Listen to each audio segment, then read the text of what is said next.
السلام علیکم ورحمۃ اللہ وبرکاتہ۔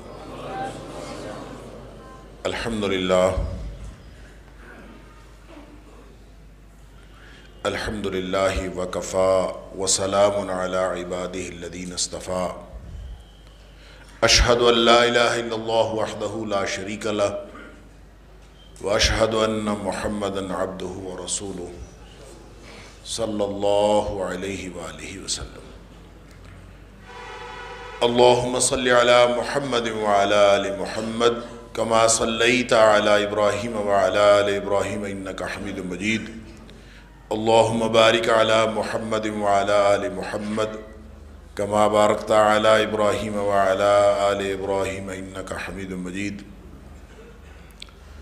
اما بعد فاعوذ باللہ السمیع العلیم من الشیطان الرجیم من ہمزہ ونفخہ ونفثہ۔ بسم اللہ الرحمن الرحیم۔ ان الدین عند اللہ الاسلام۔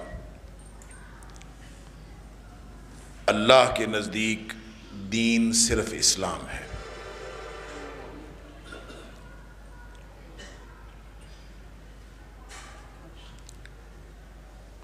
اللہ تعالیٰ نے مجھے اور آپ کو، ہم سب کو اس دنیا میں امتحان کے لیے بھیجا ہے، اور اس امتحان میں کامیابی کیسے ممکن ہے اس کے لیے ایک ضابطہ، ایک قانون، ایک لاہ عمل وہ بھی بتا دیا ہے، اور اس لاہ عمل کا نام دین ہے۔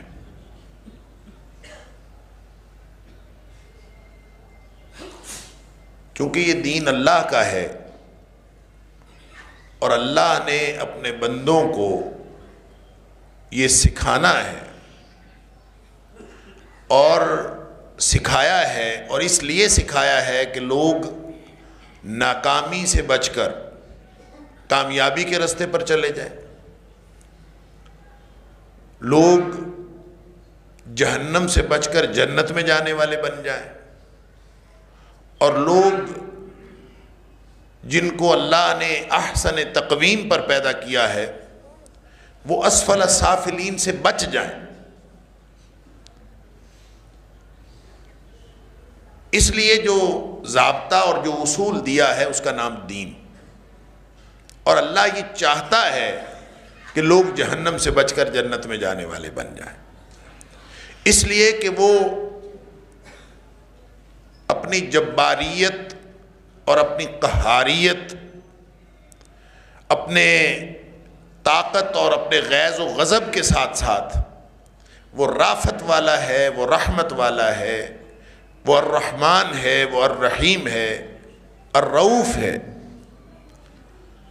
اور غفور الرحیم ہے، بہت بخشنے والا، اللہ اتنا بخشنے والا۔ ابن عمر، حضرت عبداللہ بن مسعود رضی اللہ تعالیٰ عنہ، ان کا قول ہے، وہ کہا کرتے تھے کہ مجھے یقین ہے کہ اللہ نے ہمارے مرنے کے بعد جتنے لوگوں کی مغفرت فرمانی ہے نا، جتنے لوگوں کی اللہ نے مغفرت فرمانی ہے، لوگوں کے وہم و گمان میں بھی نہیں ہوگا کہ اللہ نے کتنے لوگوں کو معاف کر۔ اللہ اکبر۔ لیکن وہ غفور الرحیم ہونے کے ساتھ ساتھ بڑی شدید پکڑ والا ہے، لہذا اس نے اعلان کر دیا ہے کہ نبئ عبادی انی انا الغفور الرحیم، اے میرے حبیب صلی اللہ علیہ وسلم میرے بندوں کو بتا دیجئے کہ میں بہت بخشنے والا، بہت رحم کرنے والا۔ اللہ اکبر۔ لیکن ساتھ یہ بھی بتا دیجئے کہ ان عذابی لہو العذاب الشدید، وہ سب سے زیادہ سخت عذاب بھی میرا ہے۔ اب یہ جو دونوں میں ایک عذاب، شدید عذاب سے بچ کر اللہ کی مغفرت و رحمت کا مستحق بن جانا، اس کے لیے جو عملی ضابطہ اللہ کریم نے دیا ہے وہ دین ہے۔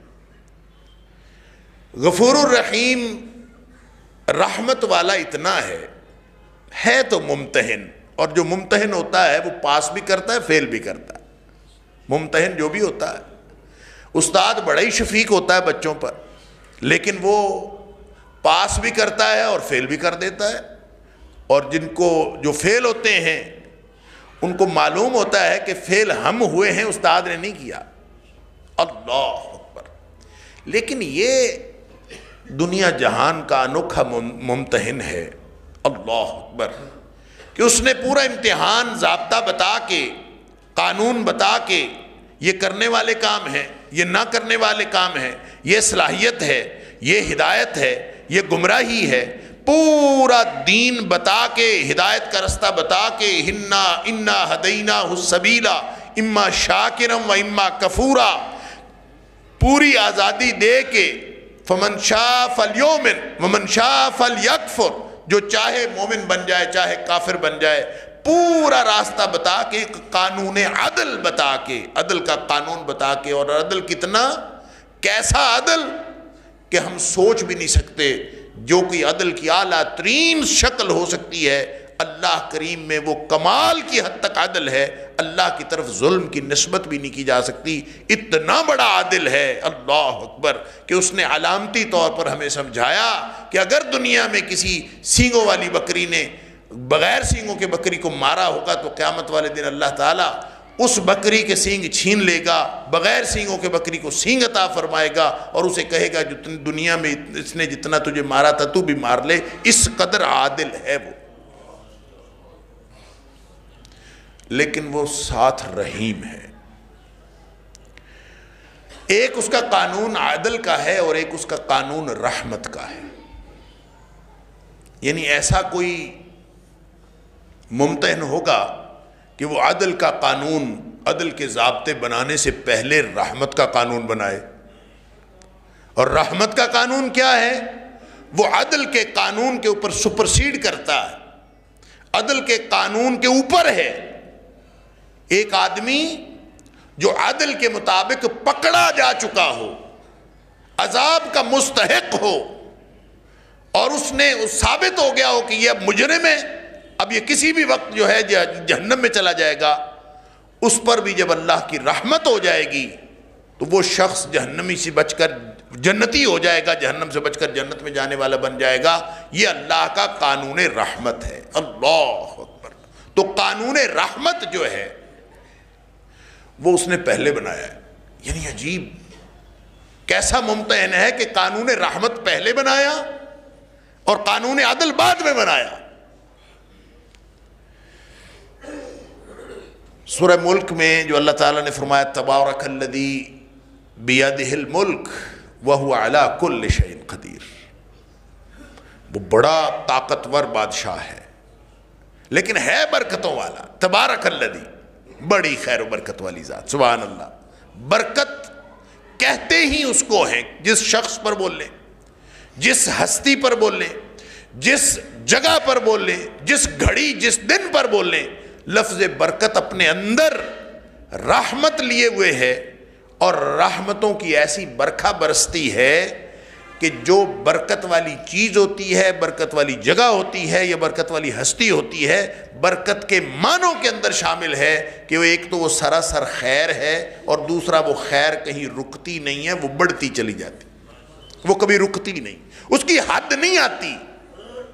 جب اللہ برکتوں والا ہے اور رحمتوں والا ہے تو اس کی رحمت کی حد آ ہی نہیں سکتی۔ ویسے اس نے ہمارے سمجھ کے لیے بتایا، نبی اکرم صلی اللہ علیہ وسلم فرماتے ہیں، مسلم شریف کی حدیث ہے کہ جعل اللہ الرحمت 100 جزء، اللہ نے رحمت کو 100 حصوں میں تقسیم کر دی۔ بنایا پتہ کب ہے اس کو؟ ابھی مخلوق پیدا ہی نہیں ہوئی، امتحان دینے والے پیدا ہی نہیں ہوئے، اللہ اکبر، امتحان دینے والے ابھی پیدا نہیں ہوئے۔ تو نبی اکرم صلی اللہ علیہ وسلم نے فرمایا، بخاری شریف کی حدیث ہے کہ نبی اکرم صلی اللہ علیہ وسلم نے فرمایا کہ اللہ نے ایک تحریر لکھوائی، ان اللہ تعالی کتب کتابا ایک تحریر لکھوائی قبل ان یخلق الخلق، ابھی مخلوق پیدا ہی نہیں ہوئی تھی، مخلوق پیدا ہونی تھی، پھر انسان پیدا ہونے تھے، اشرف المخلوقات پیدا ہونے تھے، هو الذی خلق لکم ما فی الارض جمیعا، یہ ساری کائنات انسان کے لیے پیدا ہونی تھی، یہ سب کچھ ابھی پیدا نہیں ہوا تھا، اس سے پہلے اس نے تحریر لکھوائی۔ ایسا ممتحن ہے کہ اس نے تحریر لکھوائی، کیا اس کے اوپر لکھوایا ان رحمتی سبقت غضبی، میری رحمت جو ہے میرے غصے کے اوپر حاوی۔ اللہ اکبر۔ اور پھر وہ جو تحریر ہے اس کو اپنے عرش کے اوپر اللہ نے لگا لیا ہے، بورڈ جیسے لگا ہوتا ہے نا، بورڈ لگا ہوتا ہے، تو اللہ نے اپنے عرش کے اوپر اس تحریر کا بورڈ لگایا ہوا ہے، کیا ان رحمتی سبقت غضبی، میری رحمت میرے غصے کے اوپر حاوی۔ نبی اکرم صلی اللہ علیہ وسلم نے فرمایا فَهُوَ مَكْتُوبٌ عِنْدَ اللَّهِ فَوْقَ الْعَرْشِ، اب بھی وہ لکھی ہوئی ہے یہ تحریر، اللہ کے عرش پر یہ لکھا ہوا ہے، آج بھی لکھا ہوا ہے۔ کیا لکھا ہوا ہے؟ ان رحمتی سبقت غضبی، میری رحمت میرے غصے کے اوپر حاوی ہے۔ اللہ اکبر۔ تو جو اللہ کے غصے کا مستحق ہو چکا ہو اس پر بھی جب رحمت ہو جائے تو وہ بخشا جائے گا، اور جس پر غصہ ہونا ابھی اس غصے کا استحقاق ثابت ہی نہ ہوا ہو، اس کے بارے میں اس کی رحمت کا کیا خیال ہوگا اور کیا حال ہوگا، سبحان اللہ۔ لہٰذا نبی اکرم صلی اللہ علیہ وآلہ وسلم نے فرمایا کہ اللہ نے رحمت کے 100 حصے کیے، جعل اللہ الرحمت 100 جزء، اللہ نے رحمت کے 100 حصے کر دیے، اور زمین پر صرف ایک حصہ نازل کیا ہے، 99 اپنے پاس رکھے ہیں۔ اللہ اکبر۔ وَأَنزَلَ الْأَرْضِ جُزْءًا وَاحِدًا، صرف ایک جز، ایک حصہ۔ وَأَمْسَكَ عِنْدَهُ 99، 99 حصے اپنے پاس رکھے ہیں، صرف ایک حصہ اللہ نے زمین پر نازل کیا ہے۔ لہذا حضرت آدم علیہ السلام سے لے کر آخری انسان جو قیامت تک آئے گا، نبی اکرم صلی اللہ علیہ وسلم فرماتے فَبِذَلِكَ تَتَرَاحَمُ الْخَلَائِقِ، وہ جو ایک جزو ہے، ایک حصہ جو ہے، 100واں حصہ، حضرت آدم علیہ السلام سے لے کر قیامت تک آنے والا ہر انسان، مائیں کتنا پیار کرتی ہیں اپنے بچوں سے، دنیا کائنات کی ہر ماں جو پیار کرتی ہے، والدین اپنے بچوں پر شفقت کرتے ہیں، لوگ لوگوں سے پیار کرتے ہیں، لوگوں کے اوپر رحمت کے جذبات آپ دیکھتے ہیں، حتیٰ کہ صرف مائیں انسانوں کی نہیں، ہر مخلوق کی ماں وہ اپنے بچوں سے کتنا پیار کرتی ہے، اپنی جان دے دیتی ہیں مائیں بچوں کو بچانے کے لیے۔ فرمایا اللہ کی رحمت کا 100واں حصہ ہے جس کی وجہ سے یہ پوری کائنات قائم ہے، اور پوری کائنات میں رحمت کا نظام قائم ہے۔ ہر مخلوق دوسرے کے ساتھ جو رحمت کا اور رحم کا جو تعلق رکھتی ہے، چاہے آپ دنیا کائنات کی ہر مخلوق کی ماں کا جا کے جائزہ لے لیں، آپ کو مائیں اپنے بچوں پر قربان ہوتی ہوئی نظر آئیں گی۔ اللہ اکبر۔ اور صرف مخلوقات کی بات نہیں، اللہ جو خود رحمت فرما رہا ہے، لوگ بے دینی پھیلائے جا رہے ہیں، اللہ ان کے اوپر عذاب نازل نہیں کر رہا، کافر کفر کر رہے ہیں، اللہ ان کے اوپر عذاب نازل نہیں کر رہا، اور ظالم ظلم کر رہے ہیں اور وہ عذاب سے تباہ و برباد نہیں ہو رہے۔ آپ دنیا میں اللہ کی رحمت کے کتنے مظاہر دیکھتے ہیں، ہم گناہ کرتے جاتے ہیں، وہ عطا کرتا جاتا ہے، دن رات ہم گناہ سے باز نہیں آتے، وہ دن رات ہمیں عطا کرنے سے پیچھے نہیں ہٹتا۔ آپ اندازہ تو کریں اللہ کی رحمت کے مظاہر کتنے ہیں، لمحہ لمحہ اللہ کی رحمت اور اللہ کا انعام، اور اللہ کے وہ انعامات جو خالص اللہ کی رحمت ہیں اور خالص اللہ کی عطا ہیں۔ میں اور آپ ہم سب اللہ کے انعامات سے مستفید ہو رہے ہیں، اور وہ ایسا غفور الرحیم ہے کہ وہ ہمارے گناہوں کے باوجود ہمیں عطا کرتا چلا جاتا ہے، عذاب نازل نہیں کرتا۔ اللہ اکبر۔ اور یہ ساری کی ساری مخلوقات میں رحمت کے مظاہر دیکھ لیں، یا خالق کے مخلوق کے اوپر رحمت کے مظاہر دیکھ لیں، اور پھر آدم علیہ السلام سے لے کر قیامت تک کے مظاہر دیکھ لیں، یہ اللہ کی رحمت کا 100واں حصہ ہے۔ باقی 99 تو وہ قیامت والے دن عطا فرمائے گا۔ اللہ اکبر. تو واقعتاً پھر وہ ہمارے تو وہم و گمان سے کوئی بات باہر ہوگی. ہمیں کیا پتا کہ اللہ تعالیٰ کتنے لوگوں کو کیسے کیسے بخش دے گا. اللہ اکبر. لیکن اس نے جو ضابطہ دیا ہے نا، وہ ضابطہ اس لیے، اور بخشا بھی صرف رحمت کی وجہ سے جانا ہے. یہ بھی ذہن میں رکھیں. نبی اکرم صلی اللہ علیہ وسلم نے کلیئر کٹ بتا دیا تھا کہ کوئی شخص اپنے عمل کی وجہ سے جنت میں نہیں جائے گا. اللہ اکبر. لن يدخل احدا عمله الجنہ. سنو، کسی شخص کو اس کا عمل جنت میں داخل نہیں کر سکتا. حالانکہ امتحان عمل کا ہے. جہاں امتحان کا تعارف کروایا، پہلے ممتحن نے تعارف کروایا. تبارک الذی بیدہ الملک، یہ ممتحن کا تعارف، اور پھر امتحان کا تعارف. کیا؟ الذی خلق الموت والحیات لیبلوکم ایکم احسن عملا. یہ امتحان کا تعارف ہے.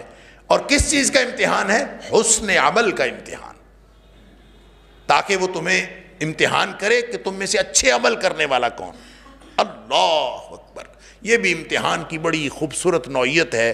آپ سمجھتے جائیں، پڑھتے جائیں، سوچتے جائیں، غور و فکر کرتے جائیں. اللہ اکبر. لمحہ لمحہ اللہ کا شکر زبان سے نکلتا ہے، اور دل و دماغ آپ کے پوری زندگی انسان کی شکر میں ڈوب جاتی ہے اگر اللہ کے اس نظام امتحان کو انسان سمجھنے کی کوشش کرے. اللہ. امتحان عمل کا ہے. فرمایا عمل جنت میں نہیں لے کے جائے گا. جس چیز کا امتحان ہے اسے جنت میں نہیں جانا. لِيَبْلُوَكُمْ أَيُّكُمْ أَحْسَنُ عَمَلًا. تاکہ تمہارا امتحان کرے کہ تم میں سے اچھے عمل کرنے والا کون. اور فرما رہے ہیں نبی اکرم صلی اللہ علیہ وسلم لَا يُدْخِلَ أَحَدًا عَمَلُهُ الْجَنَّةِ. کسی کو اس کا عمل جنت میں نہیں لے جا سکتا. جس چیز کا امتحان ہے اس سے جنت میں نہیں جانا. تو جنت میں کیسے جانا ہے؟ پھر عمل کرنے کی کیا ضرورت؟ اگر جنت میں عمل سے جانا ہی نہیں تو پھر جنت کیسے ملنی ہے، اور پھر عمل کرنے کی کیا ضرورت ہے؟ سبحان اللہ.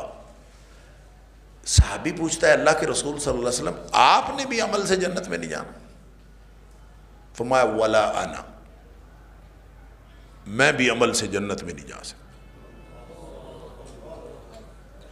اور عمل کا عالم یہ ہے کہ جو دن میں نبی اکرم صلی اللہ علیہ وسلم نے اذیتیں تکلیفیں دین کے لیے جھیلیں وہ تو الگ ہیں. جب کبھی رات کو وقت ملتا تھا نبی اکرم صلی اللہ علیہ وسلم ساری رات عبادت میں گزار دیتے تھے. تھوڑا سا سو لیا، باقی عبادت میں گزار لی. پاؤں میں ورم آ جاتا تھا. اللہ کے سامنے کھڑے، یہ محنت کیوں؟ یعنی یہ محنت ہے، یہ ریاضت ہے، یہ تو اپنی جان توڑ دینا ہے، اپنی ساری صلاحیتیں لگا دینا ہے عمل میں. اور فرما رہے ہیں عمل سے جنت میں نہیں جانا. اللہ اکبر. اللہ کے رسول صلی اللہ علیہ وسلم آپ بھی نہیں. اللہ اکبر. فرمایا ولا انا، میں بھی عمل سے جنت میں میں نہیں جا سکتا. الا ان یتغمدنی اللہ برحمت. ہاں جنت میں اس وقت جاؤں گا اگر جب اللہ کی رحمت مجھے اپنی لپیٹ میں لے لے گی. اللہ کی رحمت مجھے لپیٹ میں لے لے گی، میں جنت میں چلا. اس کا مطلب یہ ہوا امتحان تو اصول عدل کے تحت ہو رہا، لیکن جنت رحمت سے ملنی. اللہ اکبر. وہ پنجابی کا شعر نہیں سنا؟ عدل کرے تے تھر تھر کمبن اچیاں شاناں والے. اللہ اکبر. تے کرم کریں تے بخشے جاون میں جے منہ کالے. تو یہ اللہ نے جو اصول عدل بنایا ہے، حساب دینا کوئی سوکھا سا کام ہے؟ کوئی آسان کام ہے حساب دینا؟ ساری زندگی کا حساب، ایک ایک چیز کا حساب، آنکھوں کا حساب، زبان کا حساب، سماعتوں کا حساب، اللہ، حق حقوق کا حساب، دوسرے کے ساتھ تعلقات کا حساب، ماں باپ کے ساتھ تعلقات، بیوی بچے، گھر بار، رشتہ دار، سارے مسلمان، نمازیں، روزے، کس کس چیز کا حساب دیں گے؟ میں تو اکثر عرض کیا کرتا ہوں، لمبے چوڑے حساب کی بات ہی نہیں ہے. آج صبح سے لے کر اب تک ہم حساب نہیں دے سکتے. ایک دن کا حساب نہیں دے سکتے، آدھے دن کا بھی نہیں دے سکتے. وہ جب حساب لے گا، اللہ اکبر، تو نبی اکرم صلی اللہ علیہ وسلم یہی تو فرمایا تھا حضرت عائشہ صدیقہ رضی اللہ تعالیٰ عنہ سے، عائشہ من نوقش عذب، جس کا حساب شروع ہو گیا نا وہ پکڑا گیا. من نوقش عذب، جس کا حساب شروع ہو گیا وہ لازماً پکڑا گیا، وہ عذاب کا شکار ہو گیا، وہ بچ نہیں سکتا جس کا حساب شروع ہو گیا. اما عائشہ صدیقہ رضی اللہ تعالیٰ نے پھر یہی پوچھا تھا کہ جو قرآن کہتا ہے کہ یحاسب حسابا یسیرا، کہ اس کا حساب آسان ہوگا، جس کو دائیں ہاتھ میں اعمال نامہ ملے گا اس کا حساب آسان ہوگا، تو پھر آسان حساب کا کیا مطلب ہے؟ جب حساب شروع ہونا ہے تو پکڑا ہی جانا ہے، تو پھر آسان حساب کا کیا مطلب ہے؟ اللہ اکبر. تو فرمایا آسان حساب اصل میں حساب نہیں ہونا، صرف پیشی ہونی ہے، اور پیشی پر ہی اللہ نے فرمانا جا تجھے بخش دیا. صرف پیش ہونا، حساب کوئی نہیں دے سکتا. اللہ اکبر. یہ جو ہم کہتے ہیں نا کوئی بات نہیں آخرت میں حساب ہوگا، کسی سے لڑائی ہو جائے نا، آگا چل کے تیرے کو حساب لاؤں گا، پہلے دینے کے لیے تو تیار ہو نا حساب، پھر کسی کو دھمکی لگاؤ میں تجھ سے حساب لاؤں. اللہ، حساب دینا بہت مشکل کام ہے. نبی اکرم صلی اللہ علیہ وسلم فرما رہے ہیں کہ عمل سے جنت میں جانا ہی کوئی نہیں. لن يدخل احدا عمله الجنہ، کسی کو بھی اس کا عمل جنت میں نہیں لے جائے گا. میں بھی جنت میں عمل کے ساتھ نہیں جاؤں گا سوائے اس کے کہ اللہ کی رحمت ہمیں اپنی لپیٹ میں لے لے. لیکن اس حدیث کو اگر آپ جا کے دیکھیں نا تو یہ حدیث اتنی نہیں ہے. یہ جو شروع ہوتی ہے نا جہاں سے، جو اس کے شروع والے الفاظ ہیں نبی اکرم صلی اللہ علیہ وسلم کے، وہ پتہ ہے کیا ہیں؟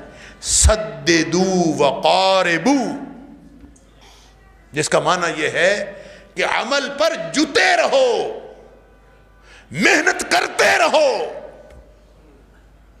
پھر فرمایا، اب یہ کتنی کنٹراڈکشن لگتی ہے جو میں نے پہلے عرض کیا کہ اس پہ غور فرمایا کریں. ایک طرف فرما رہے ہیں کہ عمل کا امتحان ہے، قرآن کہتا ہے، ایک طرف نبی اکرم صلی اللہ علیہ وسلم فرما رہے ہیں اسی حدیث میں سددوا وقاربوا، محنت کرتے رہو اور پوری کوشش کرو، لگے رہو اس بات پر. اور ساتھ فرمایا وَاعْلَمُوا، عمل کرتے وقت یہ نہ ذہن میں رکھنا کہ میرا عمل مجھے جنت میں لے جائے گا. وَاعْلَمُوا سَدِّدُوا وَقَارِبُوا، لگے رہو، عمل کرتے رہو. وَاعْلَمُوا، اور یہ جان لو یہ بات، لَن يُدْخِلَ أَحَدًا عَمَلُهُ الْجَنَّةَ، کسی کو اس کا عمل جنت میں لے جا نہیں سکتا. تو پھر وہ سددوا قاربوا کیوں ہے؟ عمل کس بات پر کر؟ ضابطہ دین کیا ہے کہ لگے رہو، ضابطہ ہے، عملی ضابطہ ہے، اس پر زندگی گزارنی ہے. اگر اس پر زندگی گزارو گے تو اللہ کی رحمت کے مستحق بن جاؤ گے. اگر اس پر زندگی نہیں گزارو گے، عمل سے تو جنت میں نہیں جانا، لیکن عمل کرنے سے اللہ کی رحمت مل جاتی ہے، اللہ کی رحمت کا استحقاق حاصل ہو جاتا ہے. اور اللہ کی رحمت حاصل کرنے کے لیے سددوا وقاربوا کرنا ضروری ہے. اور جب آدمی پڑھ رہا ہو نا نمازیں اور روزے رکھ رہا ہو اور مخلوق خدا کی خدمت کر رہا ہو، صدقہ خیرات کر رہا ہو، انفاق فی سبیل اللہ کر رہا ہو، راتوں کو اٹھ کے تہجد پڑھ رہا ہو، کبھی اس ظام میں مبتلا نہ ہو کہ اب میں نے نمازیں پڑھ لی اب تو میں جنتی پکا ہو گیا.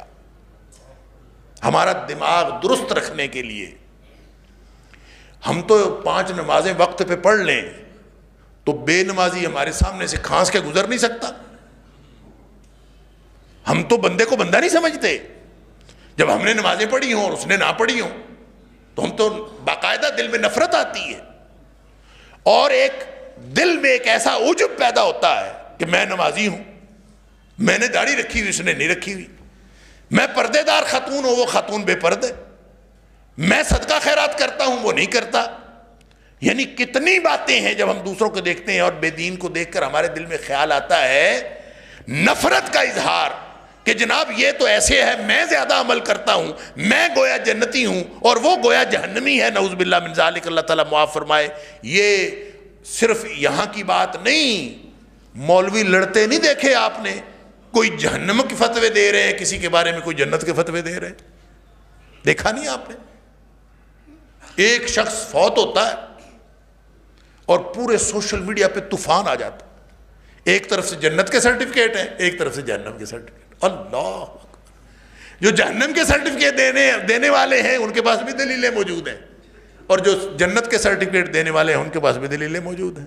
اللہ اکبر. نبی اکرم صلی اللہ علیہ وسلم فرماتے ہیں، صحابہ کرام بیٹھے ہیں، نبی اکرم صلی اللہ علیہ وسلم اللہ کے بعد کائنات کی سب سے بزرگ ہستی، اور صحابہ کرام نبیوں کے بعد اس دھرتی کی سب سے عظیم ہستیاں. نبی اکرم صلی اللہ علیہ وسلم فرماتے ہیں کہ اے میرے صحابیوں، لا ادری ما یفعل بی ولا بکم، مجھے کچھ نہیں پتا میرے ساتھ کیا ہونے والا ہے اور تمہارے ساتھ کیا ہونے والا ہے. نبی اکرم صلی اللہ علیہ وسلم کو نہیں پتا کہ کیا ہونے والا ہے، لیکن ہمارے مولویوں کو پتا ہے. جنہوں نے جنت میں بھیجنا ان کو بھی پتا ہے، اور جنہوں نے جہنم میں بھیجنا ان کو بھی پتا ہے. انا للہ و انا الیہ. جو اس کے کرنے کے کام ہیں وہ اس کو کرنے دیں، جو تمہارے کرنے کے کام ہیں وہ کریں، جو ہمیں کرنے کے لیے دیے ہیں وہ کام ہم کریں. اور وہ کیا کام ہیں؟ وہ جہاں سے میں نے بات کا آغاز کیا تھا وہ ہے ان الدین عند اللہ الاسلام. اللہ نے ایک دین دیا ہے، ایک ضابطہ دیا ہے، اور وہ ضابطہ ہے اسلام. اس اسلام کے اوپر جو زندگی گزارے گا وہ اللہ کی رحمت کا مستحق ہوگا. سادہ سا اصول ہے. اب اسلام پر زندگی گزارتے وقت یہ نہیں کہنا، یہ نہیں سمجھنا کہ اس سے میری جنت سیکیور ہو گئی ہے. یہ سمجھنا ہے کہ میں جنت کے راستے پر چل پڑا ہوں. اس نے سب سے جو پہلی چیز دیکھنی ہے نا وہ دل کی کیفیت دیکھنی ہے. عمل کا تعلق دل کے ساتھ. کوئی عمل اپنی باطنی کیفیت کے بغیر نہیں ہوتا، اس لیے کہ انما الاعمال بالنیات، عملوں کا دار و مدار نیتوں پر ہے. لہٰذا جو کچھ باطن میں ہے اس کا ظاہر باطن اللہ کے لیے ہو، ظاہر نبی اکرم صلی اللہ علیہ وسلم کی سنت کے مطابق ہو. یہ دو شرطیں ہوں گی تو عمل حسن کی اس سطح کو پہنچے گا، حسن کے اس معیار کو پہنچے گا جو اللہ تعالیٰ نے حساب کتاب کے لیے قاعدہ اور ضابطہ بتایا. فرمایا لیبلوکم ایکم احسن عملا. حسن عمل ہوتا ہی وہ ہے جس میں اللہ کے لیے خالص اللہ کے لیے عمل کیا جائے اور نبی اکرم صلی اللہ علیہ وسلم کی سنت کے مطابق کیا جائے. اگر یہ دو باتیں اس میں موجود ہیں تو یہی وہ دین ہے. اچھا، دین یہ سمجھ لیجئے دین نبی اکرم صلی اللہ علیہ وسلم کا بھی نہیں ہے، دین اللہ کا ہے. ان الدین عند اللہ الاسلام. اور وہ دین جو اللہ کا ہے وہ رلے والا اور ملاوٹ والا نہیں ہے. الا للہ الدین الخالص. اللہ کا دین خالص ہوتا، وہ ملاوٹ والا نہیں ہوتا. اس کا یہ معنی بھی ہے کہ اللہ کا دین خالص ہے، اور اس کا یہ معنی بھی ہے کہ جس کا جو دین خالص اللہ کے لیے ہوگا وہ اللہ قبول کرتا ہے. اور اس کو دوسرے لفظوں میں فرمایا فَاعْبُدِ اللَّهَ مُخْلِصًا لَهُ الدِّينَ. اللہ کی بندگی اس طرح کرو کہ اس سے ہر چیز نکال کے مخلصاً خالص کر کے. اور خالص پتہ کیسے ہوتا ہے؟ خالص یخلص کہتے ہیں، یہ جو سونے کو آگ پر تپاتے ہیں نا سنیارے، کہ اس کے اندر سے میل کچیل نکل جائے، اس تپانے کے عمل کو خالص یخلص کہتے ہیں. اس سے پھر خالص سونا باقی بچتا ہے. اس میں میل کچیل جتنا نکل جاتا ہے پھر وہ خالص سونا، اسی سے خالص ہے. تو فَاعْبُدِ اللَّهَ مُخْلِصًا لَهُ الدِّينَ اور عَلَىٰ لِلَّهِ الدِّينُ الْخَالِص اور مخلصین لہ الدین. ان سب کا معنی یہ ہے کہ جب تم کام کرو تو وہ صرف اللہ کے لیے کرو، اس میں ملاوٹ کوئی نہیں ہونی چاہیے. اگر ملاوٹ ہوئی، اور یہ بات یہاں ایک نقطہ یہ بھی سمجھ لیجئے کہ رکاوٹیں تو ہوں گی، ملاوٹیں تو ہوں گی، ملاوٹیں ہوں گی. اللہ نے ہم سے مصفا کا صاف، ایک ہوتا ہے خالص اور ایک ہوتا ہے صاف. فرق پتہ ہے اس کا کیا ہے؟ اللہ نے ہم سے صاف دین کا مطالبہ نہیں کیا، اس لیے کہ صاف بھی عربی زبان کا لفظ ہے. مصفا حدیث میں، قرآن میں آتا ہے عسل مصفا. جو جنت کا شہد ہوگا نا، ایک نہر ہوگی وہ کس کی شہد کی نہر ہوگی. شہد کیسا؟ مصفا. ایسا شہد ہوگا کہ اس کے اندر کسی قسم کا کوئی گرد و غبار، کسی قسم کا کوئی ذرہ نہیں ہوگا، بالکل شفاف. سبحان اللہ، وہ ہے مصفا. ہم سے اس بندگی کا مطالبہ نہیں کیا. کر سکتا تھا، ہمیں کہتا کہ تمہاری بندگی مصفا ہونی چاہیے. ہم سے مصفا کا مطالبہ نہیں ہے. کیوں؟ کہ یہ تو ممکن ہی نہیں ہے کہ انسان ہو اور اس سے خطا کا امکان نہ ہو. یہ تو ممکن ہی نہیں ہے. کل بنی آدم خطاء، آدم کا ہر بیٹا خطا کار ہے، اور ہر وقت اتنی آلودگیاں اس کو چمٹی ہوئی ہیں، اور آلودگیاں اس قدر ہیں، اللہ اکبر، کہ جیسے میں نے عرض کیا کہ نماز ہی پڑھ لینا 5 وقت با جماعت نماز، اللہ، دل میں خیال آتا ہے دیکھیں وہ بے نمازی ہیں اور میں نمازی ہوں، فوراً ہی دل کے اندر ایک آلودگی شامل ہو جاتی. اگر اتنا سا دل میں آ گیا نا یہ کہ میں بہتر ہوں اور وہ کمتر ہے، میں بہتر ہوں اور دوسرا کمتر ہے، چاہے نماز پڑھنے سے آیا، چاہے تہجد پڑھنے سے آیا، چاہے روزے رکھنے سے آیا، چاہے جو مرضی کرنے سے آیا، دل میں یہ خیال آ گیا کہ دوسرا مجھ سے کمتر ہے اور اب میں نے اس کی بات نہیں ماننی، اس لیے کہ یہ تو بندہ ہی بے دین ہے، میں اس کی بات کیوں مانوں؟ وہ چاہے سچی بات کرے چاہے جھوٹی، تو اس کی بات تو میں نہیں ماننی، اس لیے کہ میں نیک آدمی ہوں اور وہ نیک نہیں ہے. اسی کا نام تکبر ہے. نبی اکرم صلی اللہ علیہ وسلم نے یہ ڈیفینیشن کی کہ تکبر کی، جب کوئی شخص آ رہا تھا بہت قیمتی کرتا پہن کے، تو صحابہ نے کہا اللہ کے رسول صلی اللہ علیہ وسلم دیکھیں یہ تکبر کر رہا ہے، یہ اس نے اتنا قیمتی کرتا پہنا ہوا ہے، اکڑ کے چل رہا ہے، یہ تکبر کر رہا ہے. نبی اکرم صلی اللہ علیہ وسلم فرمایا یہ تکبر نہیں ہے. اچھے قیمتی کپڑے پہننا یا اچھے گھر میں رہنا، اچھی سواری لینا، یہ تکبر نہیں ہے. فرمایا تکبر یہ ہے بطر الحق و غمت الناس. تکبر کی 2 نشانیاں ہوتی ہیں، ایک حق کا انکار کرنا اور دوسرا لوگوں کو حقیر سمجھنا. جو آدمی دوسروں کو حقیر سمجھتا ہے کسی بھی وجہ سے، تو اس کا مطلب ہے اس کے اندر تو تکبر ہے. اور تکبر اتنی بڑی بری بیماری ہے کہ سارا امتحان، اور امتحان میں دیے ہوئے سارے کیے ہوئے کام اور سارے اعمال وہ سارے ایک طرف. نبی اکرم صلی اللہ علیہ وسلم نے فرمایا جس کے دل میں رائی کے دانے کے برابر بھی تکبر آ گیا وہ جنت میں نہیں جا سکتا. رائی کے دانے کے برابر بھی تکبر کسی وقت اس کے دل میں آ گیا، میں اچھا ہوں اور دوسرا ایسا ہے، اللہ. لہٰذا یہ پورے امتحان کا جو فلسفہ ہے، نیکی کرتے جاؤ، محنت کرتے جاؤ، لیکن اس محنت کے ساتھ اللہ سے ڈرتے جاؤ کہ اللہ قبول فرما لے. اللہ اکبر. سورہ مومنون کے اندر اللہ تعالیٰ نے فرمایا کہ لوگ جو اللہ اپنے رب کے ساتھ شرک نہیں کرتے اور اپنے رب کی آیتوں پر ایمان رکھتے ہیں، وَبِآیَاتِ رَبِّهِمْ يُؤْمِنُونَ، اس پر ایمان بھی رکھتے ہیں، اور وَهُمْ بِرَبِّهِمْ لَا يُشْرِكُونَ، اپنے رب کے ساتھ شرک بھی نہیں کرتے. اب جو شرک نہیں کرتا اور وہ اللہ پر ایمان بھی رکھتا ہے اور پھر وہ صدقہ بھی کرتا ہے، وَيُؤْتُونَ مَا آتَوْا وَقُلُوبُهُمْ وَجِلَةٌ، جو صدقہ خیرات دینا ہوتا ہے وہ بھی دے رہے ہوتے ہیں، نمازیں پڑھ رہے ہوتے ہیں، لیکن دل ڈرے ہوئے ہوتے ہیں. وَقُلُوبُهُمْ وَجِلَةٌ أَنَّهُمْ إِلَىٰ رَبِّهِمْ رَاجِعُونَ، دل ڈرے ہوتے ہیں کہ ہم اپنے رب کی طرف لوٹ کر جانے والے ہیں. اور اس میں بلکہ یہ بھی فرمایا وَهُمْ مِنْ خَشْيَةِ رَبِّهِمْ مُشْفِقُونَ، ڈرتے ہیں بہت. تو حضرت عائشہ صدیقہ رضی اللہ تعالیٰ نے نبی کریم صلی اللہ علیہ وسلم سے پوچھا نمازیں پڑھ کے ڈرنے والے کون ہیں؟ چور ہیں؟ یہ کن کی بات ہو رہی ہے؟ یہ ڈاکو ہیں، زانی اور شرابی ہیں؟ کون ہے جو اللہ سے ڈرتے ہیں اور نمازیں پڑھتے ہوئے ان کو ڈر لگ رہا ہے، صدقہ خیرات کرتے ہوئے ڈر لگ رہا ہے؟ اللہ اکبر.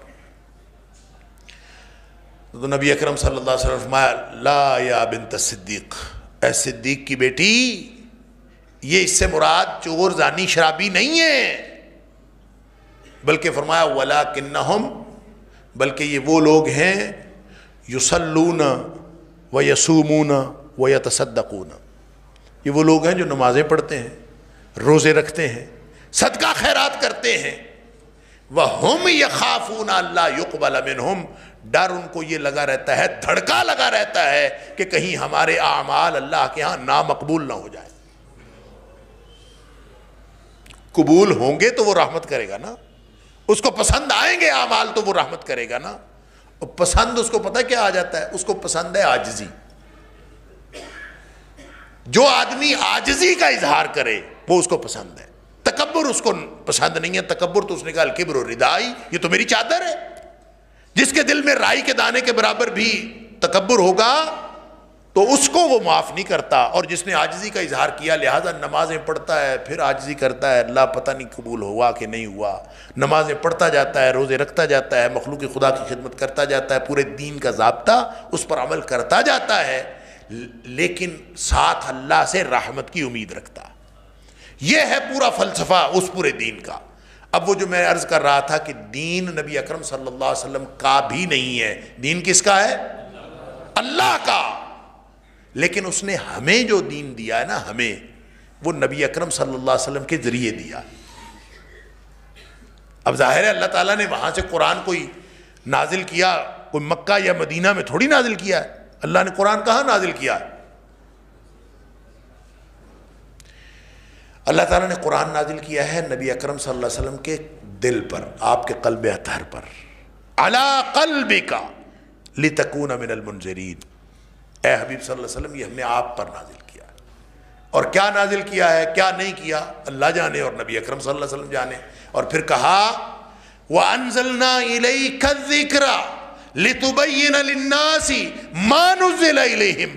اے حبیب صلی اللہ علیہ وسلم، یہ ذکر ہم نے، یہ قرآن، یہ دین ہم نے آپ کی طرف نازل کیا ہے، لِتُبَيِّنَ لِلنَّاسِ، تاکہ آپ لوگوں پر واضح کر دیں مَا نُزِّلَ إِلَيْهِمْ، کیونکہ ان کی طرف کیا نازل ہوا ہے۔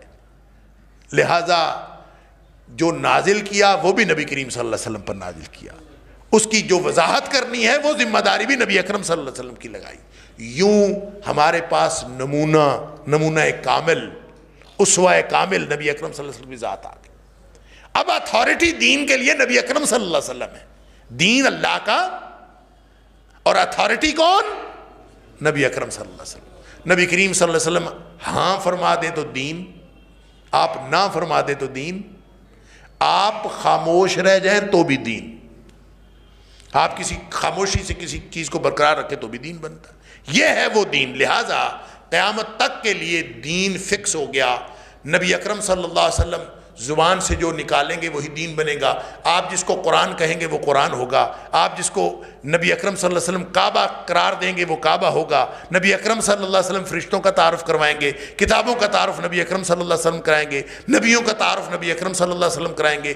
قیامت تک کے لیے جو ضابطہ دیں گے وہ نبی اکرم صلی اللہ علیہ وسلم۔ کیوں؟ اس لیے کہ نبی اکرم صلی اللہ علیہ وسلم اپنی طرف سے کوئی چیز شامل کرتے ہی نہیں۔ وما ينطق عن الهوى ان هو الا وحی یوحى، ان کو اللہ نے بنایا ہی ایسا ہے کہ وہ اپنی خواہشیں پیچھے رکھ دیتے ہیں اور وہ صرف اللہ کی مرضی سے بولتے ہیں۔ وہ ایک صحابی پوچھتا ہے اللہ کے رسول صلی اللہ علیہ وسلم اذان ہو گئی؟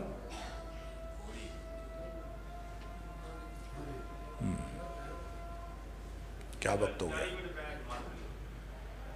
اذان سن لیں پھر اس کو مکمل کر لیتے ہیں انشاءاللہ۔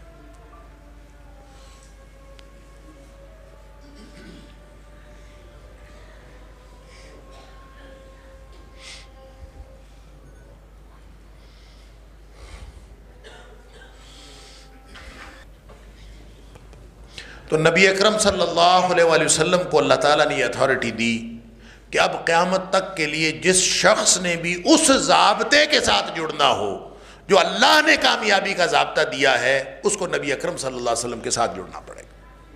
لہٰذا یہ معیار آپ کہہ دیں کہ جو شخص نبی کریم صلی اللہ علیہ وسلم کی اطاعت و اتباع میں نہیں آئے گا وہ جنت میں نہیں جا سکتا، وہ جو بھی ہوگا وہ جنت میں نہیں جا سکتا۔ کسی کو آپ اسپیسیفکلی یہ نہیں کہہ سکتے کہ فلاں آدمی جنت میں نہیں جائے گا۔ آپ یہ کہہ سکتے ہیں کہ جھوٹا آدمی بے ایمان ہوتا ہے، آپ کسی کو یہ نہیں کہہ سکتے کہ تم جھوٹے اور تم بے ایمان ہو۔ لہٰذا وہ اصول، وہ قاعدہ وہ ضابطہ جو اللہ کے رسول صلی اللہ علیہ وسلم نے دیا ہے وہی ہمارے پاس ایک ضابطہ ہے، وہی ہمارے پاس ایک معیار ہے، اور سامنے جو نظر آتی ہے چیز اسی پر ہم اس کے اوپر حکم لگائیں گے۔ اور وہ حکم کیا ہے کہ جو شخص اللہ اور اس کے رسول صلی اللہ علیہ وسلم کو ماننے والا ہے، اس ضابطے کے اوپر چلنے کی کوشش کرنے والا ہے، وہ انشاءاللہ جنت کے راستے پر ہے۔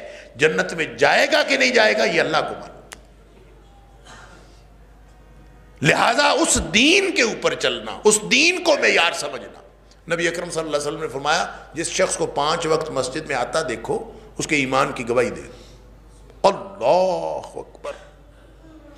اذا رأیتم احدکم یتعاہد المسجد، جب کسی کو دیکھتے ہو مسجد کے لیے دوڑ دھوپ کرتا ہے، 5 وقت مسجد میں آتا ہے، اس کے ایمان فشہدوا لہ بالایمان، اس کے ایمان کی گواہی دے دو۔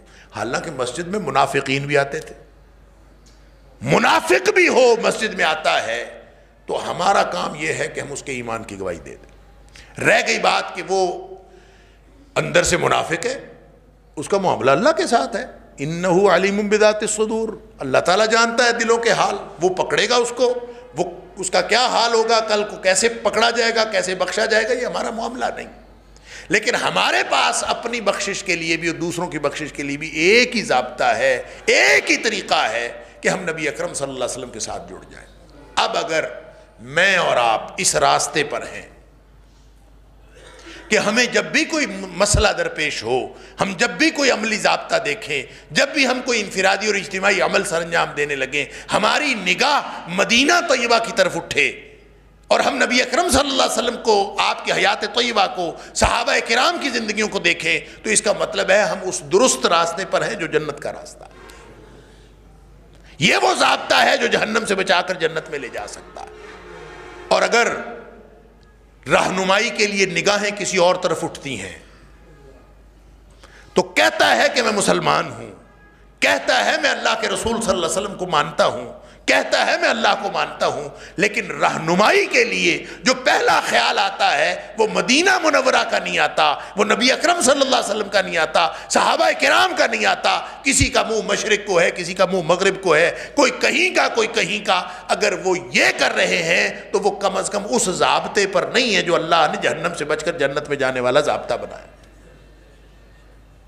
ہاں، نبی اکرم صلی اللہ علیہ وسلم نے جو دین صحابہ کرام کو سکھایا اس پر عمل کرتے ہوئے اختلاف ہو جانا یہ فطری امر ہے، پھر کوئی حرج نہیں۔ مطمع نظر یہ ہو کہ ہم نے نبی اکرم صلی اللہ علیہ وسلم کی بات ماننی ہے اور اسی پر زندگی گزارنی ہے۔ اگر یہ مطمع نظر ہے، نبی اکرم صلی اللہ علیہ وسلم کی باتوں کو سمجھنے میں، تفہیم حاصل کرنے میں کوئی فرق پڑ گیا، سمجھ کا فرق پڑ گیا تو کوئی حرج نہیں، انشاءاللہ اللہ تعالیٰ بخش دے گا۔ لیکن جس کا رہنمائی کا سرچشمہ نبی اکرم صلی اللہ علیہ وسلم کی ذات اقدس ہے ہی نہیں، اس کا کیا تعلق اللہ کے دین کے ساتھ؟ وہ بھلے مولوی کہلائے، بھلے جو مرضی کہلائے، اس کا دین کے ساتھ کوئی تعلق نہیں۔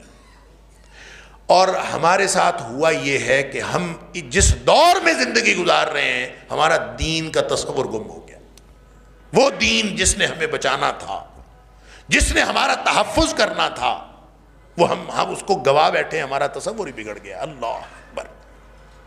اگر اس دین پر قائم رہتے، دیکھیں نا نبی اکرم صلی اللہ علیہ وسلم نے فرمایا، حضرت حذیفہ رضی اللہ تعالیٰ نے جب پوچھا تھا نا کہ شر کا دور خیر کا دور، جو سوالات بخاری اور مسلم کی حدیث ہے بڑی معروف، تو اس میں نبی اکرم صلی اللہ علیہ وسلم نے جو بتایا کہ اس خیر کے دور کے بعد شر آئے گا اور پھر شر کے بعد پھر خیر آئے گا، لیکن آپ نے فرمایا خیر تو ہوگا لیکن وہ دھند والا خیر ہوگا، دھندلکے والا، دھوئیں والا، فیہ دخن۔ دور تو خیر کا ہوگا لیکن اس میں کنفیوژن، ابہام، لوگوں کو سمجھ نہیں آئی۔ یہ جو ابہام ہے نا، تصور گم ہو جانے کو ابہام کہتے ہیں۔ فیہ دخن، اللہ کے رسول صلی اللہ علیہ وسلم، دخن کیا ہوتا ہے؟ جب خیر ہے تو خیر ہوتی ہے۔ ما دخنہا یا رسول اللہ صلی اللہ علیہ وسلم، یا ما دخنہو یا رسول، اس کا دخن کیا ہے، اس کا ابہام، کنفیوژن کیا ہے اس دور میں؟ اب میں یہ یقین سے نہیں کہہ سکتا کہ ہم جس دور میں زندگی گزار رہے ہیں یہ دخن والے خیر کا دور ہے، یا پھر اس کے بعد جو نبی کریم صلی اللہ علیہ وسلم نے فرمایا شر والا دور ہے۔